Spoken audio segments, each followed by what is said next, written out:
Hey, Chase. What? What did you decide? Nothing.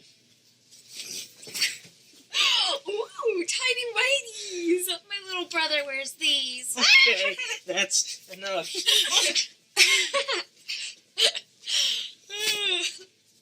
Hey, Chase. Girl people. Whose are these? It doesn't matter.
Every moment matters in your pregnancy, especially this one.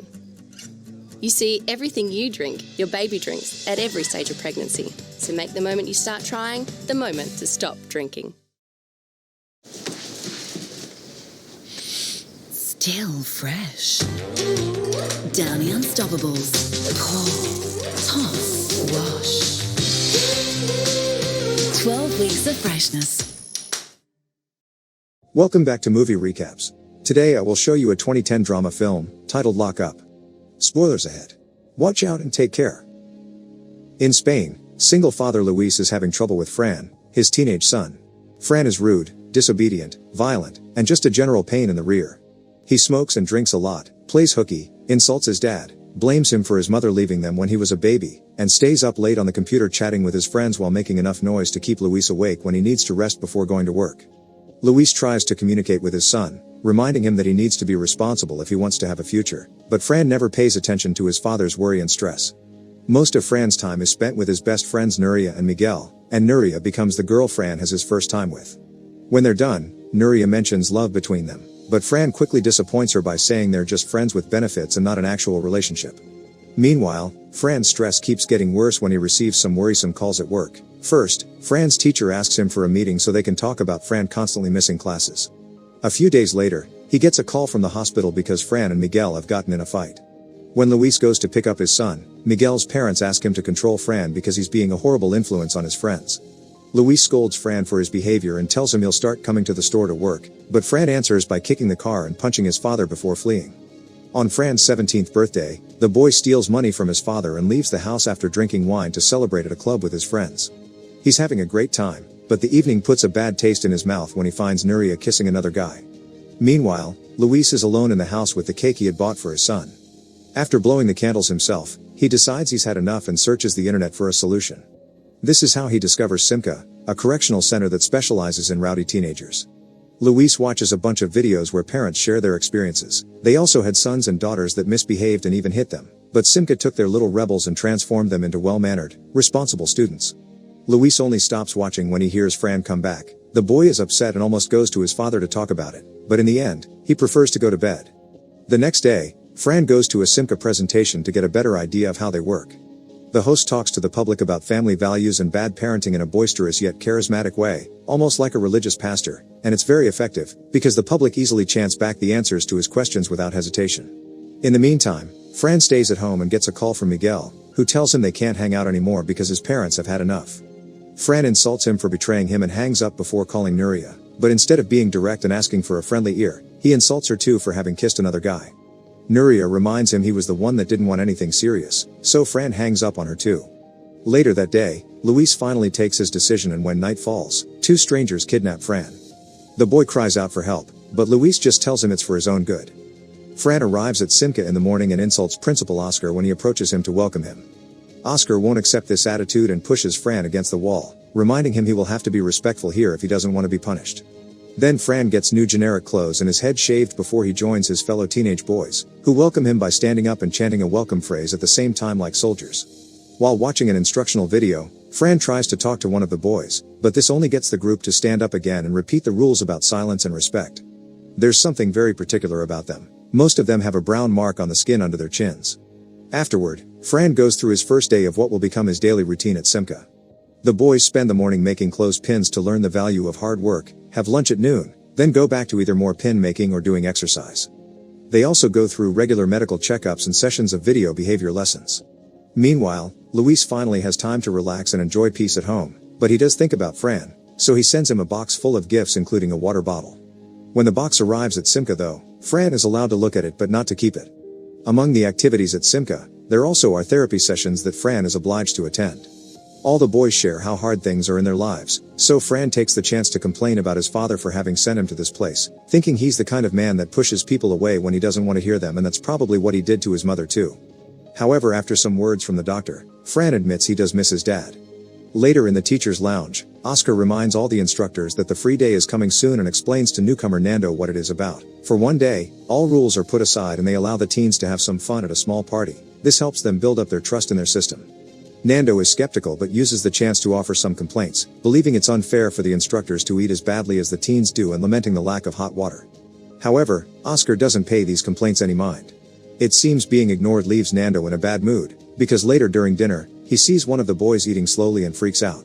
Accusing him of eating reluctantly, Nando hits the boy's head on the table a couple of times before throwing him on the floor and force-feeding him.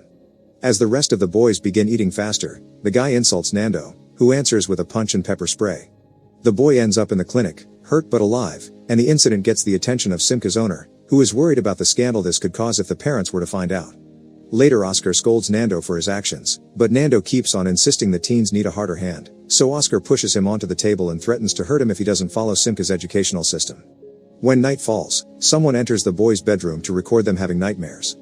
Fran wakes up a few moments later when he hears some noises and sneaks out to see what's going on. After carefully avoiding a guard, Fran makes it to the isolation room, where a boy is tied to a bed and is kept there with a blindfold on his eyes, gauze in his mouth, and headphones playing loud noises in his ears. When Fran removes the gauze, the boy starts screaming, so Fran runs away before he's found. He ends up hiding in a storage room to avoid the guard, but the man finds him anyway, so Fran jumps on him and begins beating him up. Eventually, two other guards find him and take him to the punishment room, where Fran finally understands why everyone has that brown mark on his chin. The teens are forced to lay down on the floor with open arms for hours, not even taking breaks to go to the bathroom, so they relieve themselves right where they are. There is always a guard watching them at all times, but at some point in the night, the same mysterious person comes to record their suffering. As if this wasn't punishment enough, when morning comes, they play heavy metal music at a painful volume. By the time the punishment is done and Fran is allowed to return to the daily routine, he also has a brown mark on his chin. Meanwhile, Luis has begun attending a support group formed by other parents that have sent their kids to Simca, hosted by the same psychologist that works with the boys. After Luis shares the trouble he went through with Fran, the doctor asks Ernesto to speak next, who is there with his wife Luz and his daughter Sandra.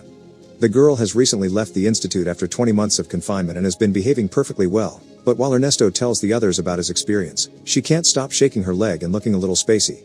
She only speaks to ask to go to the bathroom, but Ernesto makes her wait until their turn is over, so Sandra ends up going right there on the chair.